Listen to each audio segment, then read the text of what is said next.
બહુ જન્મના જ્યારે પુણ્ય એકઠા થાય, ભાગ્યોદયેન બહુ જન્મ સમર્જિતેન,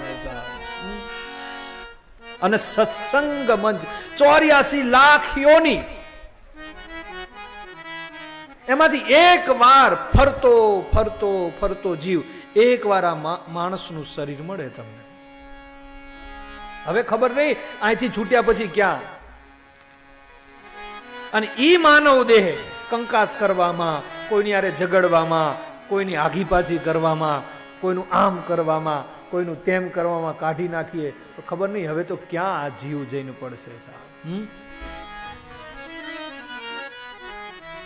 જીવનમાં બને એટલું કોઈ સાથે માથાકૂટ ન કરો. તમને બધા મંત્ર આપું, કદાચ તમારા ગુરુએ મંત્ર આપ્યો હશે, પણ મારા મંત્રો વ્યાસપીઠ ઉપરથી આપું કે બને ત્યાં સુધી મોટામાં મોટો સવારે દીવો થાય તો કરો, મંદિરે જવાય તો જાઓ, ઠાકોરજીની સેવા થાય તો કરો, માળા થાય તો કરો, દાન પુણ્ય થાય તો કરો, અને કંઈ ન થાય તો એ બધાયથી મોટામાં મોટું પુણ્ય એ છે કે સવારથી સાંજ સુધી કોઈને નડીએ નહીં. એ પણ એક મોટું ઈશ્વર છે. ઘણા લોકો નથી આમ માળા કરે ને તો આમ 3 વાર માળા કરતા કરતા આમ મને એમ થાય કે આ શું કરે છે સાહેબ. ઘણાને હું માળા કરતા જોઉં ને એટલે માળા ફેરવતો હોય ને ગૌમુખીમાં આમ આમ આમ આમ કરી, પછી ને રહેવાય નહીં. કેમ થાય કે હવે ઓલું મેર ક્યારે આવશે. આમ માળા કરતા હોય ને શાસ્ત્રી બાપા, એટલે માળા કરતા હોય ને માળા, પછી આ માળા ફેરવતા ફેરવતા એને એમ થાય કે આ મેર કેમ આવ્યો નહીં. એટલે બરાબર એની ધીરજ જુઓ. એક જ માળા કરવાની હોય પણ આમ આમ રહેવાય નહીં, અને આમ કરીને કાઢીને જોઈએ ને તો મેર એક જ બાકી હોય સાહેબ. આવા ધીરજ તૂટી જાય આપણી. કશું જ ન થાય તો કઈ નહીં, કોઈને નડો નહીં, બીજું કે કઈ ન થાય તો કઈ વાંધો નહીં, કટા વચન ન બોલો, ખરાબ વચન ન બોલો. બીજું કે ઈશ્વરે માનવ દેહ આપ્યો છે ત્યારે મારી સર્વને પ્રાર્થના છે કે કોઈની ઉપર સત્તા ન ભોગવો સાહેબ. સત્તા કોઈ ઉપર ન ભોગવવી.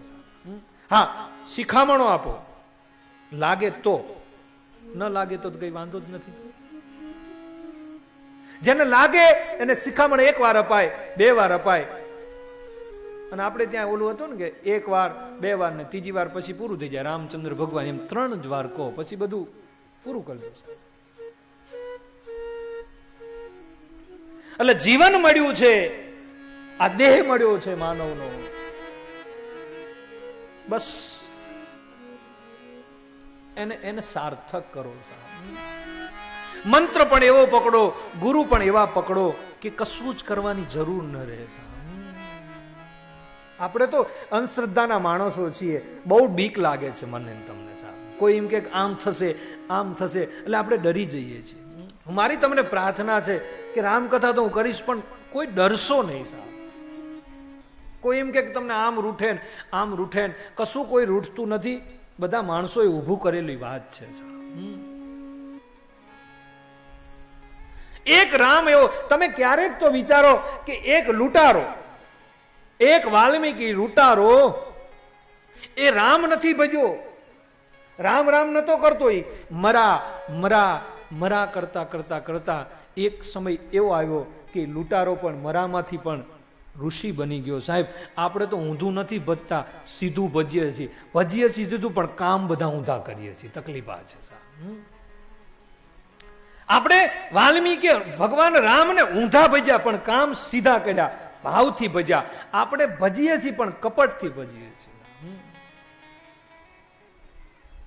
આપણે ત્યાં તો ઓલું એક જેને પકડો, આમ ઘણા લોકો છે ને એટલું બધું ભજે ને, એક માળા રામની કરે, એક કૃષ્ણની કરે, એક ગુરુદેવની કરે, એક જેની કરે, એક પેલી કરે, તેલી કરે, તે કશું કાંઈ મળે નહીં સાહેબ.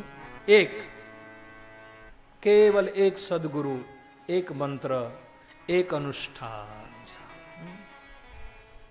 શ્રદ્ધા કેટલી છે એ મહત્વનું છે, ભાવ કેટલો છે એ મહત્વનું છે.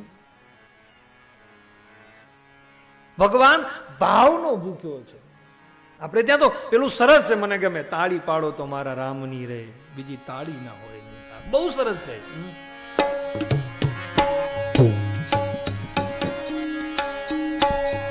તાળી પાડો તો મારા રામની રે, બીજી તાળી ન હોય જો. તાળી પાડો આવશે. તો મારા રામની રે, બીજી તાળી ન હોય જો. વાતું કરો તો મારા રામની રે,